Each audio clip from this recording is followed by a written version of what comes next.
A arte nunca nasce pronta. Ela é feita de etapas, tentativas, desvios. E aqui, no Rastro Criativo, a gente segue esses caminhos. Vasculha as etapas de criação, os bastidores e as inquietações até a obra final. Eu sou Sabrina Lento Mourão e nessa primeira temporada convido você a conhecer de perto o universo de 10 artistas incríveis de Caruaru. Hoje o Rastro Criativo recebe um artista que transita entre imagens e palavras com a mesma intensidade. Maria Quilô Ferreira é fotógrafa, escritora, slammer, produtora cultural e uma das vozes mais potentes da cena artística do agreste pernambucano. Ela começou na fotografia em 2012, registrando corpos, histórias e territórios, mas foi com a palavra que encontrou uma forma de incendiar o mundo. A Maria é autora dos livros Inflama e Risco, obras onde a poesia não é só escrita, mas dita e vivida. Ela é uma das articuladoras do Slam Caruaru, movimento que fez a palavra ecoar nas ruas da cidade e abriu espaço para novas vozes. Maria, o que te move a criar? O que me move a criar são as inquietações, tanto minhas quanto as que eu percebo de outras pessoas. E às vezes nem de outras pessoas, mas da própria natureza também.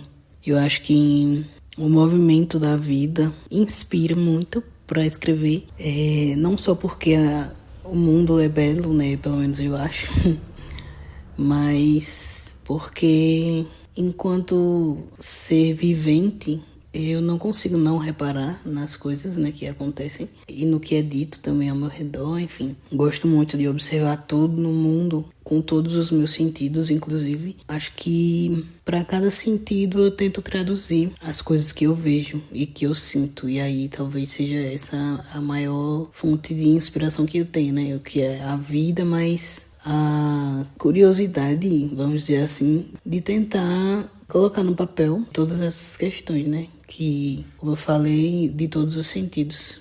O que eu ouço, o que eu sinto sabor, o que eu vejo, e aí eu tento colocar no papel tudo isso. Talvez não seja uma transcrição perfeita ainda, mas estou trabalhando para que seja um dia. Tu tem uma trajetória múltipla. Tu vai da fotografia ao audiovisual, da imagem para a palavra, é musicista também, mas eu queria saber em que momento a escrita mesmo, a literatura, começou a ocupar espaço na tua vida. Desde criança eu sempre fui muito calada, né, no sentido de conversar com as pessoas. Sempre fui muito introvertida e não tímida, né? Que é uma coisa que as pessoas confundem e que às vezes sim, pessoas tímidas são, quer dizer, pessoas introvertidas são tímidas, mas nem sempre. E aí, como eu disse, sou muito curiosa, gosto de saber o porquê de tudo e como funcionam as coisas. E minha mãe sempre me incentivou muito a ler, né? Minha mãe e meu pai. Minha mãe principalmente porque não terminou o ensino fundamental. E aí ela sentia que tinha essa missão de me fazer estudar mesmo assim, né? Mas que ela, inclusive ela fez de tudo para que eu tivesse as oportunidades que talvez ela não tenha tido, né? Como eu gostava muito de ler, principalmente contos infantis mesmo, eu via que nas histórias as coisas poderiam acontecer de uma forma diferente do mundo que eu vivo, né? Do mundo que a gente vive, que é o mundo real. E aí eu comecei a escrever muito cedo, acho que uns 6, 7 anos de idade, assim, com a máquina de escrever que meu pai arrumou no trabalho. Eu escrevia a realidade que eu queria viver. Eu não sabia disso, né? Mas era isso que eu estava fazendo.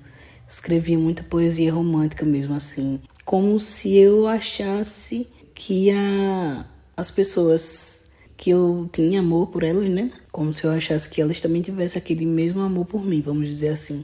E não só as pessoas, né? Eu escrevia muito sobre a natureza também, sempre gostei muito de reparar em tudo, nas cores das flores, essas coisas assim.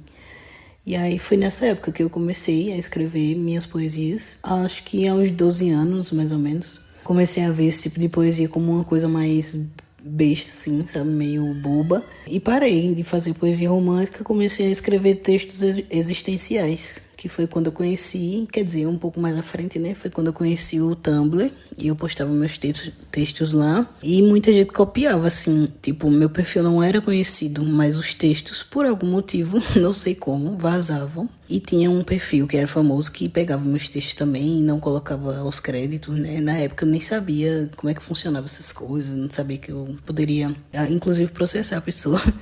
Mas acho que com uns 15, 16 anos foi a época que eu mais escrevi na minha vida, assim. Inclusive, colegas que eu tive me pediam para escrever textos para, sei lá, enviar para ex-namorados, ex-namoradas, para poder, como se diz, dar a volta por cima, só que de uma forma mais culta, né? Porque para o pessoal, assim, um texto mais existencial falando sobre como a gente se sente, como a gente é poderoso enquanto mulher, principalmente, é uma forma mais classuda, vamos dizer assim, de dar um fora em alguém e de mostrar para outra pessoa que você tá bem, né?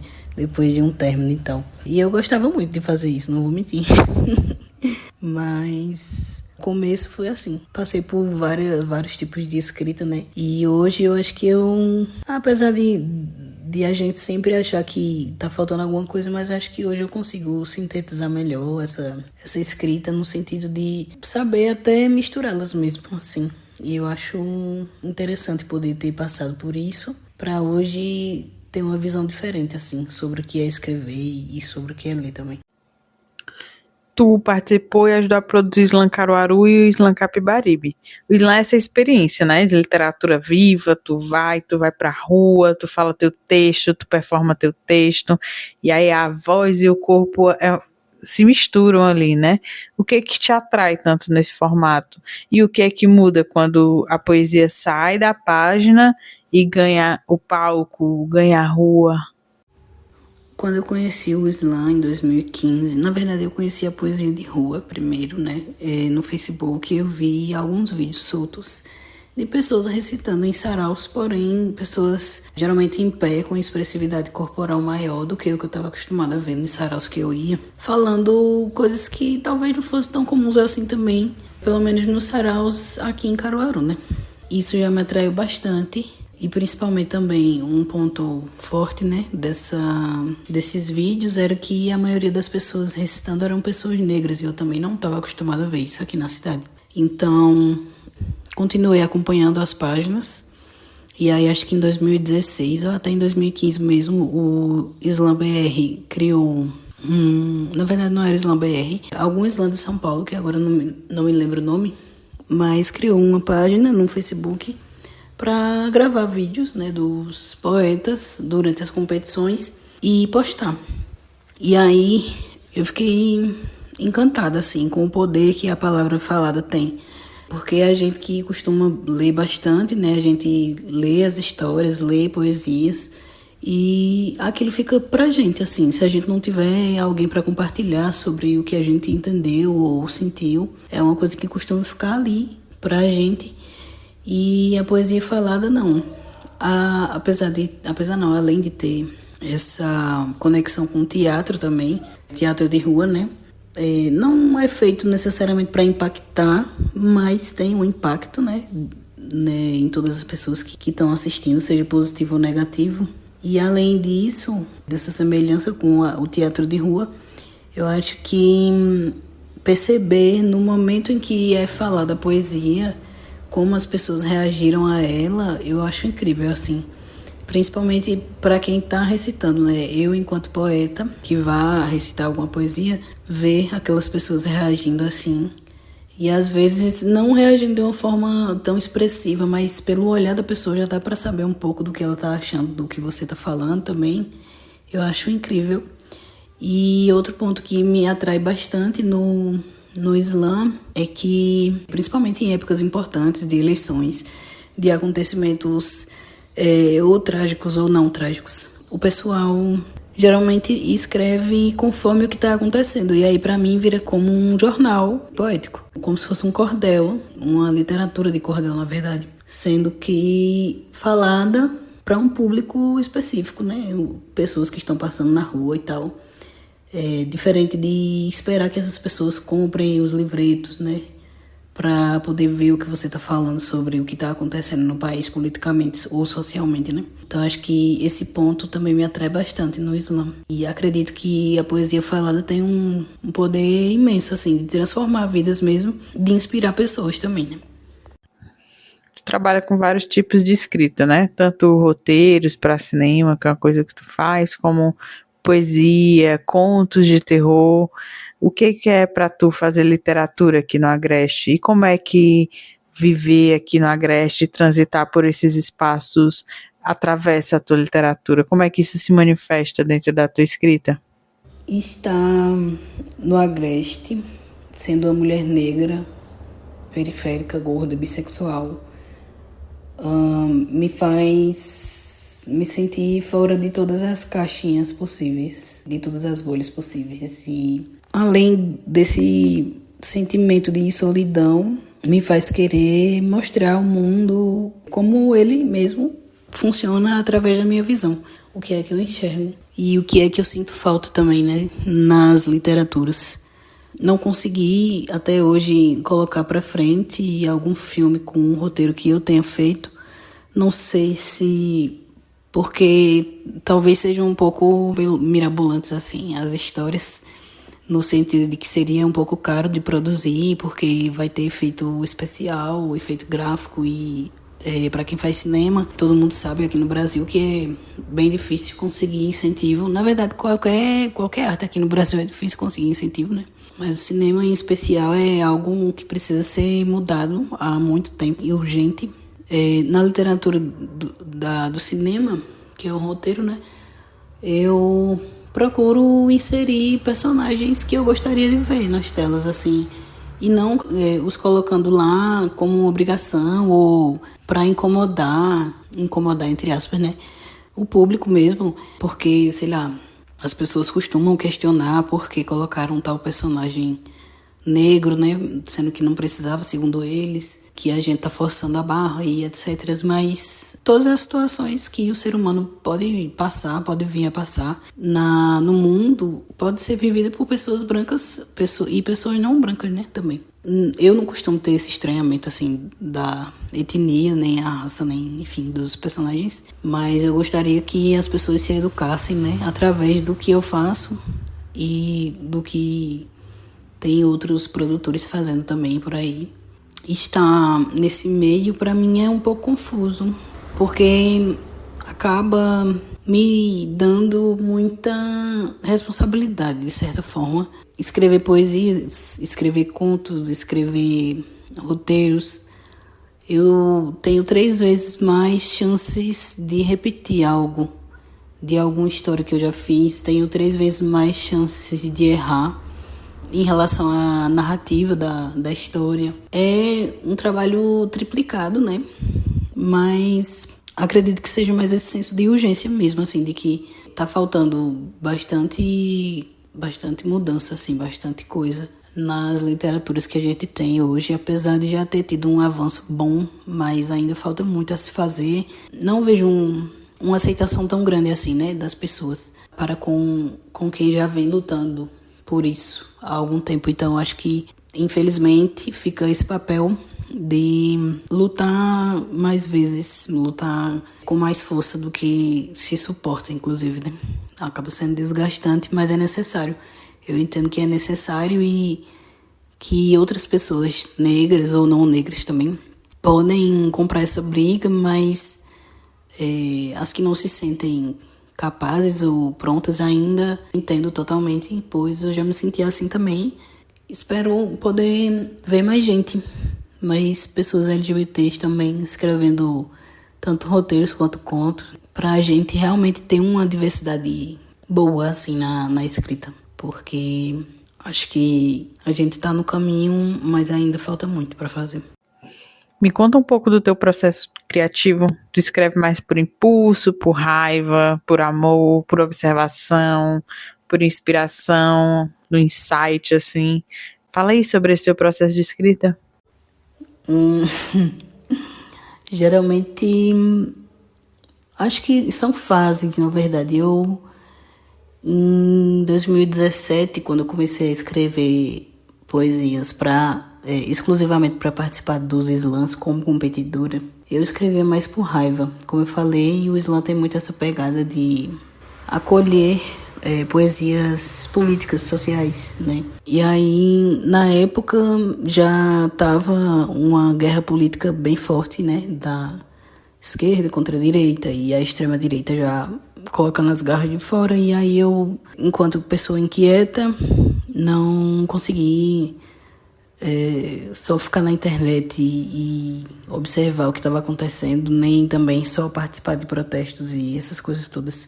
Mas eu precisava colocar para fora de outro jeito, de outra forma. Então, foi quando eu escrevi mais poesias com raiva, né?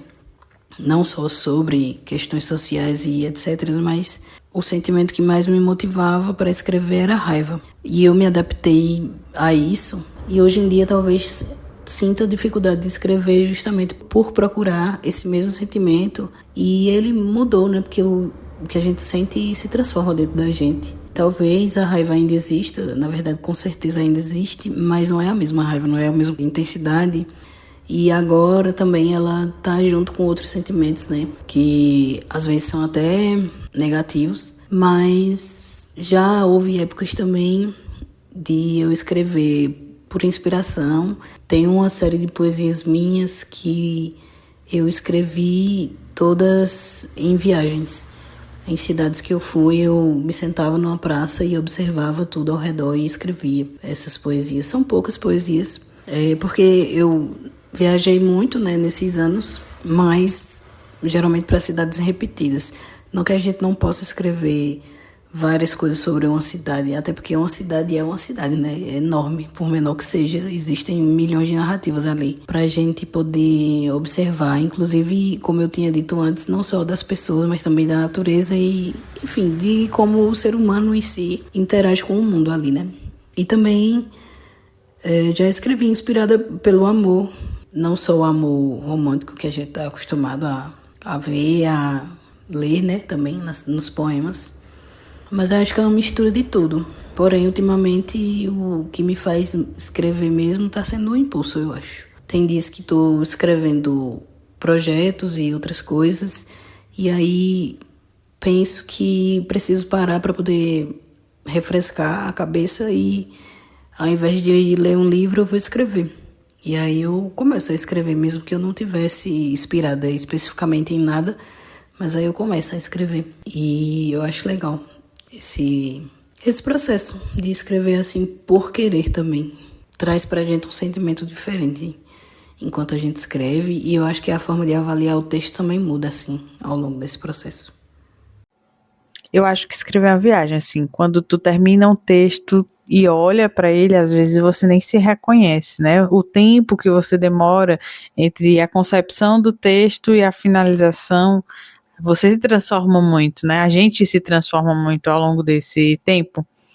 E eu queria saber, entre o teu primeiro livro e o outro, Inflama e o Risco, o que mudou na tua forma de escrever? Terminar uma poesia, para alguns autores, inclusive, já é bem complicado, né? Eu acho que o que tem de mais diferente entre os dois livros é que o primeiro eu não organizei de uma forma lógica ou cronológica as poesias, a ordem das poesias e capítulos e etc. O livro foi feito tanto para eu, vamos dizer, dar um primeiro passo maior, porque eu já tinha dado outros primeiros passos, né, estando em entrevistas, participando de saraus e recitais, etc.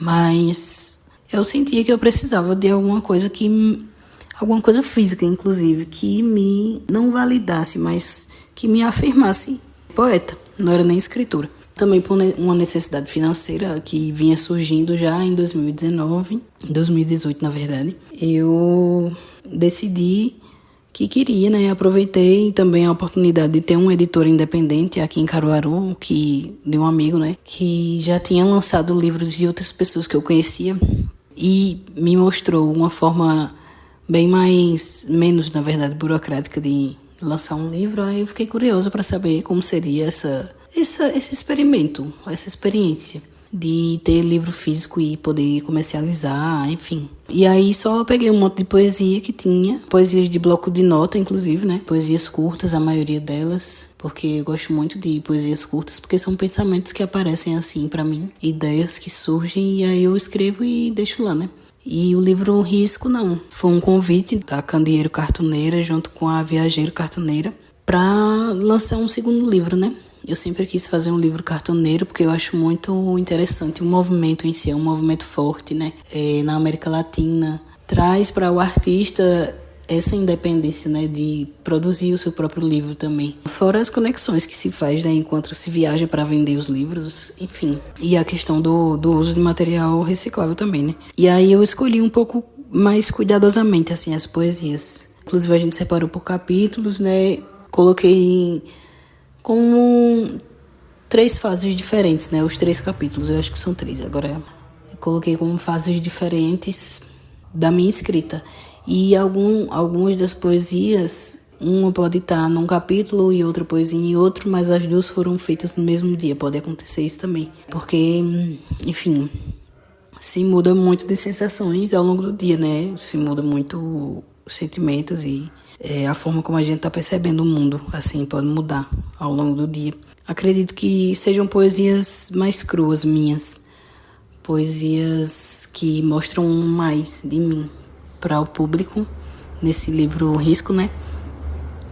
E talvez por isso eu relutei um pouco na escolha das poesias, mas acho que se encaixaram de alguma forma ali. Eram necessárias também, de alguma forma.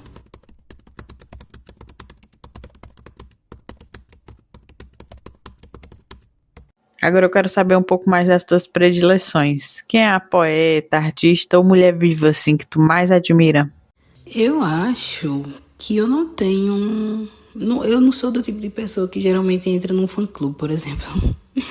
Eu posso gostar muito de uma banda, de um grupo, de uma atriz ou um ator, mas eu não sou do tipo de pessoa que, por exemplo, acompanha diariamente aquelas pessoas. E aí, talvez por isso não me apegue tanto assim a nomes, mas a estilos de escrita, na verdade. De músicas também. Enfim, mas uma mulher que me inspirou bastante, assim, na minha escrita e também a vencer o medo de recitar e de escrever e de conversar com as pessoas sobre minha escrita é Bione, né? Que é de Recife. O primeiro contato que eu tive com ela foi assistindo vídeos dela recitar, apesar de que foram poucos, né, nessa época. Mas os que eu vi, eu já fiquei apaixonado pela força dela, né, assim. Que inclusive passa uma sensação pra gente de que ela é sempre assim, né, 24 horas por dia. E aí o Slam Caruaru foi para Recife competir no Slam estadual em 2019, se eu não estiver enganada. E ela foi uma das finalistas lá. E pessoalmente ela era super tímida, assim. Tinha alguém acompanhando ela, não sei se era mãe, enfim, mas dava para ver que ela era mais acuada, assim, né? Ela recitava e ia pra lá, perto do pessoal que conhecia ela, assim, ficava meio acanhadinha. Fiquei impressionada de ver a diferença, né, da pessoa recitando, da pessoa como ela era mesmo, assim, 24 horas por dia ou no dia a dia. A Roberta Estrela Dalva eu admiro demais também pela força, mas pela expressividade e por carregar a veia teatral, né? Ela é do teatro e eu não sei o que foi que ela conheceu primeiro, se foi a poesia ou o teatro, mas ela faz uma junção perfeita, assim, pra mim, do teatro com a poesia, que é uma coisa que eu acho muito bonita. Amo Patrícia Naia, as poesias dela, a forma com que ela escreve, assim, sobre amor, principalmente sobre afeto, sobre sensações também. Diferente de Bione, né? Eu, pelo menos, não vi Patrícia competindo em slam. Pode ser que ela tenha competido, mas eu não cheguei a ver. Porém, eu acredito que fosse uma forma um pouco mais... não lúdica, não sei se seria lúdica a palavra, mas diferente, né? De recitar, diferente daquela forma agressiva e que a gente costuma ver no slam, geralmente. Eu acho que essas são as 3 mulheres, assim, que eu acompanhei mais no início da minha escrita mais política, né? São mulheres, inclusive, que eu gostaria de ver numa antologia, assim, das 3. Cada uma com o seu jeitinho, cada uma escrevendo o que gosta de escrever. Admiro muito e fico muito feliz, inclusive, de poder ter conhecido, né, as duas, a Patrícia e a Bione, e a Roberta Estrela d'Alva também. Eu um dia espero conhecê-lo, né? A gente mora no mesmo país, então talvez não seja tão difícil assim conhecer ela um dia. Se tu pudesse conversar com uma artista, uma escritora, uma fotógrafa, uma cineasta, viva ou morta, quem seria? Rapaz, pergunta dificílima. Só pode ser uma, porque tem uma em cada área, assim, da arte, né, que eu gostaria de conversar. Se puder, então eu vou jogar todas, assim, não em todas as áreas, porque, enfim, são muitas, mas eu gostaria de conversar com a Pitty, né, da música, da fotografia e audiovisual. Eu gostaria muito de conversar com Gabriela Moore, eu não sei se fala Moore ou Mu, que eu amo o trabalho dela, acho belíssimo. Me inspiro bastante, já faz um tempão que eu acompanho. Na literatura eu fico em dúvida, mas eu acho que eu conversaria com a Roberta, né, Estrela d'Alva. E das artes visuais, eu não lembro o nome dela agora, mas é uma moça que faz um trabalho com recicláveis. Ela transforma material reciclável em pintura, assim, em arte plástica, né? Vira uma figura do trabalho dela, assim, eu acho maravilhoso. Eu gostaria muito de conversar com ela para ver de onde veio essa inspiração para fazer isso.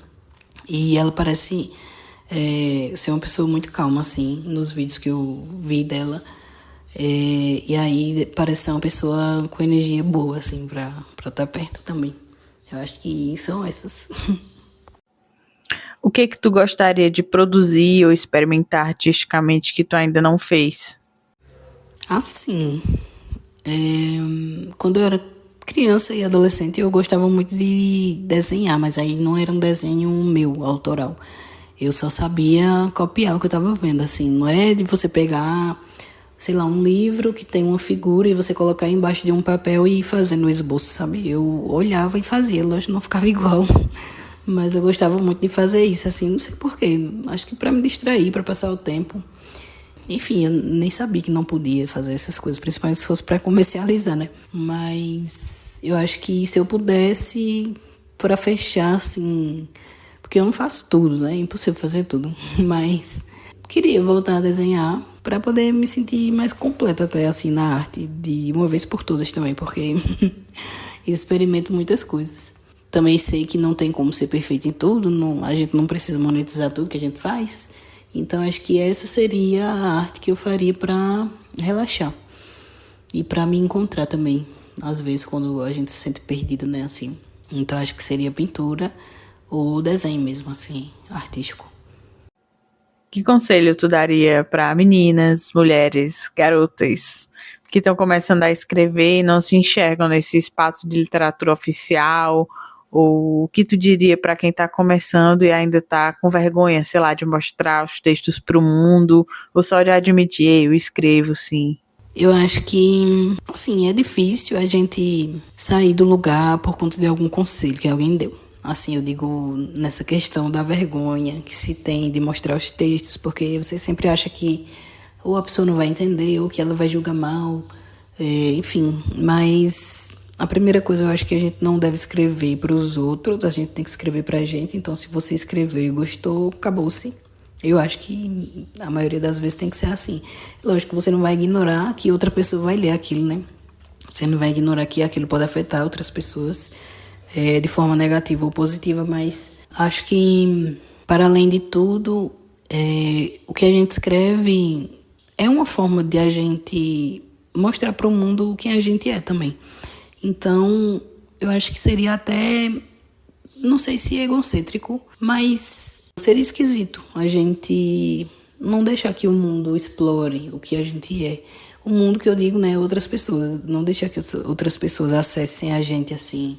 Nem que seja através da escrita, né, porque eu também sou uma pessoa fechada para relacionamentos sociais, por exemplo, né, relações sociais. Mas através da minha arte eu acho que eu consigo transitar, inclusive, entre vários grupos da sociedade, tanto na questão profissional quanto pessoal mesmo. E é uma forma interessante né, de experienciar o mundo, inclusive.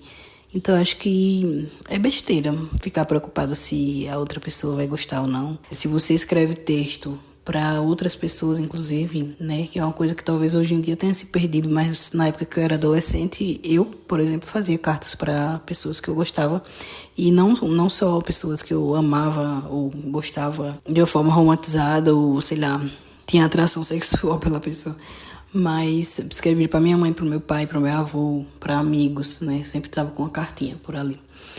E nunca pensei no que a pessoa pensaria, assim, ao ver aquilo. Inclusive, eu só escrevia e entregava, né? Porque eu estava demonstrando afeto para aquela pessoa, do meu jeito, né? Então, eu esperava sempre que a pessoa fosse receber bem, mas também entenderia se a pessoa não gostasse. Então, eu acho que, para quem está começando, o primeiro passo é mostrar o que você faz. Seja na internet, de forma escrita, seja de forma falada, né? Faça o que você se sente melhor, o que se sente mais confortável. Para as meninas, eu acho que a dica é consumir mais literatura feminina mesmo, para se sentir mais empoderada, mais potente e reconhecer, inclusive nessas mulheres já escritoras, né, enfim, consolidadas ou não, reconhecer nelas um pouco da gente também, né, porque a gente acaba se vendo no outro, de certa forma. Acho que é isso. Maria, obrigada por ter aceito o convite, por ter vindo aqui e trocado essa ideia com a gente. Foi muito massa conversar contigo. Diz pro pessoal onde é que eles podem encontrar teus trabalhos, como é que eles podem te acompanhar nas redes sociais. Diga aí seus arrobas. Eu que agradeço pelo convite. Fico muito feliz de ter sido convidada por uma escritora tão foda como você para participar do podcast. Espero que a gente se veja em breve em outros trabalhos. Admiro demais você como pessoa, como profissional também. Meu trabalho na literatura, eu não tenho postado tanto assim nas redes sociais, mas quem quiser dar uma conferida lá no Instagram, de vez em quando eu posto alguma coisa e deixo talvez lá no destaque, enfim. O Instagram é Don't Say Mary. No site da Relic tem um livro disponível, né, para compra, onde tem um conto meu, e o nome do livro é Caruaru Mal Assombrado. E aí é só pesquisar, que aí você vê lá o livro e o site, né, dessa editora. E espero em breve voltar a postar mais conteúdo no Instagram, principalmente, né, literário. E quem quiser entrar em contato comigo para adquirir algum livro, pode falar lá pelo Instagram também, que vou ficar de olho. Posso enviar para qualquer lugar do Brasil também. E tem livretos, né? Tem livros de preços diferentes também, mais acessíveis para quem quiser. É isto. Tchauzinho e até mais. Você acabou de ouvir um episódio do Rastro Criativo, um podcast que investiga os processos de artistas que estão fazendo história com suas produções. Eu sou Sabrina Lento Mourão, idealizadora, produtora, host e editora desse projeto, que conta com a identidade visual de Paloma Paulino, a Pombo, da Oficina Emboá. O Rastro Criativo é realizado com incentivo da Secretaria de Cultura de Pernambuco, através do edital de Diversidade, Cultura e Periferia, pela Política Nacional Aldir Blanc de Fomento à Cultura. Para acompanhar de perto nosso trabalho, siga a gente no Instagram, @podcast Rastro Criativo.